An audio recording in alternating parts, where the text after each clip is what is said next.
I'm Aaron Baker from PhoneDog.com, and it's part 2 of the full video review of the Nokia Lumia 1520, a supersized Windows Phone 8 supersized with the hands and all Windows Phone 8 device on AT&T. Can this thing compete with the Galaxy Note 3, the Xperia Z Ultra, the Optimus G Pro, and the other big devices on the market? Let's go find out in part 2 of the full video review.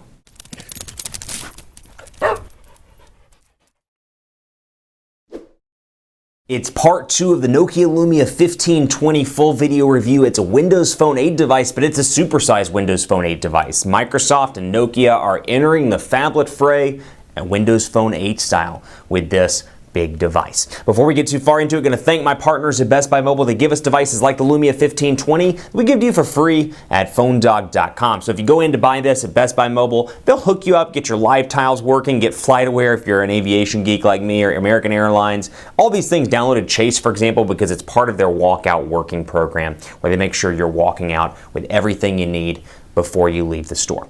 Take a look at Best Buy Mobile. But let's jump into this and let's do a quick spec recap. And then I want to dive into some of the things that make this device unique, because obviously it's a huge step forward for Windows Phone. It's got a great 6-inch 1080p display. There's a lot to like about this device, but as usual, it's going up against other established devices like the Optimus G Pro, the Galaxy Note 3, the HTC One Max, and the Xperia Z Ultra. Does it offer enough to make it worth buying? That is what we're going to find out in part 2. Let's do a quick look at specs here, just to give you a recap. If you watched part 1, you know this, but it's got a 2.2 gigahertz quad-core Snapdragon 800 CPU. It's got that 6-inch 1080p HD display, so a huge display right there in between the 5.7-incher on the Galaxy Note 3 and the 6.44-incher on the Xperia Z Ultra. Really a big display all around on this device. As you would expect, a little bit hard to hold in the hand. We'll talk about that a little bit more in part 2 here in just a second. But 20 megapixel camera with 1080p HD recording as you'd expect, 2 gigabytes of RAM, 16 gigabytes of internal storage. The differentiator here, it's got a micro SD card slot for expandable memory as well. Nice big 3,400 milliamp hour battery as well. Overall standby time is great on this device. The biggest issue I've had with the battery, obviously, as you'd expect, that 6-inch display takes up a lot of juice. So when you're running this device continuously, checking stuff, checking your email, browsing the web, and it's not on a whole lot of standby time, you're going to see that battery drain pretty quickly. Taking a look here, 6-inch 1080p display obviously gives you more room for real estate on the front of the screen, on the home area, on the live tile area as you see here, and you've got your typical 3 live tiles as I talked about in part 1. You can move these around like any other Windows device, Windows Phone 8 device, as you see fit. So you can see, of course, the color differentiators here as well. All those customization options are still intact here. You can change background from light to dark, for example, and then, of course, cobalt. Switch that out, using that as an example, obviously. Switch stuff out, customize it, and make it your own, but obviously the differentiator here is the fact that you've got more screen real estate for more tiles. Sizes don't change, but more options to put stuff on the home screen and customize it and make it your own. Of course, you've got the options that we've talked about in past Windows Phone 8 videos as well. We'll go into settings to take a look at this. Go down here. Actually, let me go to lock screen so you can see this. A couple of different options for your background on your lock screen depending on what you have installed. If I travel a lot for work, for example, so I could use American Airlines as my background, it would show me upcoming flights and things like that. I have Twitter, Facebook. I just have it set to a photo right now, but one of the things I like, and this is great in some ways, confusing in others, I can choose an app to show a detailed status. So messaging, for example, is a big one for me, and then I have my options on here where it shows where everything pops up. So for example, if I have a missed phone call, it'll show up in the bottom left-hand corner. If I have a missed tweet, or a tweet I should say, it'll show up in the bottom right-hand corner. And where you see that is down here on the home screen. Now I get, say I got a text message, for example, I'd see a preview of the message right here, I'd see missed phone calls, and then I'd see my missed tweets over here on the right side. So you can customize that and move it around. Hey, it just told me my battery is draining quickly. That's probably because I've got it on full brightness and I don't have it turning off, or I have it turning off every 5 minutes. So obviously draining relatively quickly, but all the Windows Phone 8 stuff is here that you would expect, where you get some nice value adds. One of my favorites from the LG G2, or I shouldn't say it's from the LG G2, Nokia had it a while back, but one of my favorites, double tap to activate the display, and I can turn it on without pressing the power button. Also a huge fan of the micro SD card slot. So just talking about pros versus cons in this device, kind of getting more into the nitty gritty. Display is gorgeous here. I mean, I can't show you this well enough on the camera, but 1080p, beautiful display here. The tiles look fantastic. Photos look fantastic on this device. Coming into photos, for example, we'll take a look at the camera roll, and you can see it's going to be kind of hard to show you on camera, but just looking at this, for example, I mean, really beautiful color all around. Just looking at this picture, and we can scroll back and take a look. Office, really beautiful color all around. Camera doesn't do that justice. The display is definitely a defining thing on this device, a defining feature on the Lumia 1520. So you've got that. The camera itself is fantastic as well. 20 megapixel rear-facing camera here. Button on the side to take pictures, one of my favorite options here. You've got a physical button, so I bring in another phone, for example, the HTC One Max to take a picture of. I've got the button here where I can half press to focus in and full press to take the picture. I love that. I think I should say results, can't talk today, it results in a more accurate picture as far as I'm concerned. So you can see here, just using that as an example. And of course, you've got kind of the same customization settings you have on the Lumia 1020 here. You can change your white balance, your focus, your ISO, and then I can back out of that as well. And I can see all of those shortcuts right up here. So if I change those around or activate the flash, I can do so. And then of course, I've got the smart camera mode here as well, where I can take kind of a burst shot of pictures and select from there. I've got my video camera, got my regular camera, and then of course, I've got, and I should point out that this is a lens on the Lumia 1520. I have the original camera as well that comes with the stock version of Windows Phone 8. And you can see, of course, photo and video settings there. Now, by default out of the box, this is configured to access Nokia's camera. When you press and hold, you can change that in the settings if you want to. And like I said, Nokia, as you know, and Windows Phone 8 as a whole operate off of these lenses. So you can download additional lenses from the store.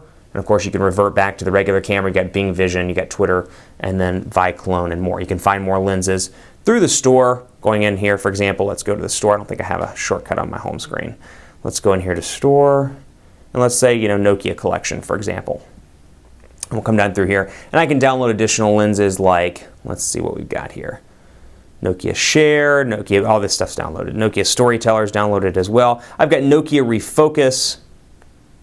Let's see what else. Nokia Video Upload, Photo Beamer, Cinemagraph, here we go. Video Trimmer, a bunch of different options where I can customize the camera. So instead of having them kind of pre-installed out of the box like most OEMs do, or Android does, for example, where you've got stuff pre-installed out of the box, you download these lenses and you configure the lenses in the camera department. That said, glad to see Nokia Camera over here on this device. Really pleased with it. Like the ability to change the white balance. And it's kind of fun to mess around with this stuff and make it your own. White balance, ISO, can change all this stuff around. Change white, for example, move it up and down from auto. I can move the ISO up and down. You can see the picture changing, obviously, as I do that. I've got this. And then, of course, move all the stuff up and down. ISO, white balance, all that stuff, change it around and really make the picture my own. You can see here, we'll go into settings, for example, so you can see what I'm talking about here. Got two different capture modes, or a capture mode of 2 pictures, 5 megapixel camera, 5 megapixel image rather, 16 megapixel image as well for cropping, 5 megapixels for sharing. So nice to have a smaller picture to share in the event that I don't want to send that whole huge file to a friend over email or over text messaging. So that's a nice little feature there. So camera is nice. Another one of my favorite applications on this, we'll go into here, Maps, for example, and take a look at Nokia's here. And we'll go ahead and hit next here. We'll go into what's new. And let's take a look. Let's pinpoint this, or searching for my places. And come back here and take a look at my map options. I've got map, satellite, I've got live site as well. So a lot of different options here on the map. And you can still download these for offline use as well. So zooming out, you can see obviously I'm in Dallas, and I've got where I'm located. And of course I can search here and see collections. I can do directions as well from, let's say, my location to Panera Bread, for example. If I want to grab some lunch after I shoot this video, I can hit 2 and put that in and get walking, bus, and of course car as well. So really it's a fully featured application that I like. I can download the maps, as I said, and use these for offline use. So maybe you don't want to use data while you're in London. You can download the maps beforehand and access those while you're traveling without having to connect to Wi-Fi or connect to your data service on AT&T, for example. So really nice to have that. Another one I use on a regular basis on Windows Phone 8, Local Scout. I think this is one of the coolest applications. And we'll go in here and take a look. Eat and drink, we'll see the sites, for example. So it's going to identify pretty quickly that I'm in Dallas. As soon as it does, we'll move forward and take a look at how it performs. Another great application here. So we talked about some of the pros. Some of the cons that I find about this device is the biggest one for me, the lack of software in terms of content creation. So you see Windows Phone 8, but really it quite literally looks like they've just increased the text size. There's no real differentiator here to this device to maximize the large display. Eat and drink here. Now that it's loaded, we'll pause that and take a look. See and do. I've got my shopping options here. It's a great application all around. I like the ability to go into, for example, I'm in San Francisco and New York pretty regularly for work, so nice to have those options. Another one of my favorites, Nokia Mix Radio here, where, for example, I can create my customized, this is formerly Nokia Music. I can subscribe to it for $3.99 per month or use the free service where I get up to 6 skips per hour. So I have my country music station, for example, and you can see Diamond Rio's Beautiful Mess playing, and then of course I can hit the quotes to get the song lyrics, and if I want to subscribe to Mix Radio Plus, I can do that for $3.99 and get those for free. I can also share to SMS, for example, here, and I can say, hey, play me mixed radio. I can share that with one of my friends, and that's a nice little touch as well. So talking a lot about those Nokia ecosystem-based applications, really some great options here on the Lumia 1520. That said, really, and I keep harping on this, but you know, there's gotta be a differentiator in these large devices. You can't just have a scaled up experience of Windows Phone 8 or of Android, for example. You need something to distinguish and take advantage of the large display. You see that a lot on the Galaxy Note 3. You see it to an extent as well on the HTC One Max. I really want to see them maximize that screen real estate, and I see a lot of opportunities, a lot of missed opportunities here, for example. I mean, it quite literally is Windows Phone 8 just scaled up to a 6-inch display, and that's something that I wish they would change, or perhaps they will change in future versions, but would love to see, you know, for example, split text here in the messaging, or the ability to perhaps multitask on the device, you know, using two things on the same screen, for example. I mean, you got the screen real estate to do it. It would make for a great feature and a great angle for Windows Phone 8. Otherwise, you know, comparing this to Windows Phone, it's the best out there. If you're invested in the Microsoft ecosystem, or if you're just looking to try something new, it's a great device. It's up to date with specs. The price point is reasonable, $199 with a 2-year agreement, lots of different colors.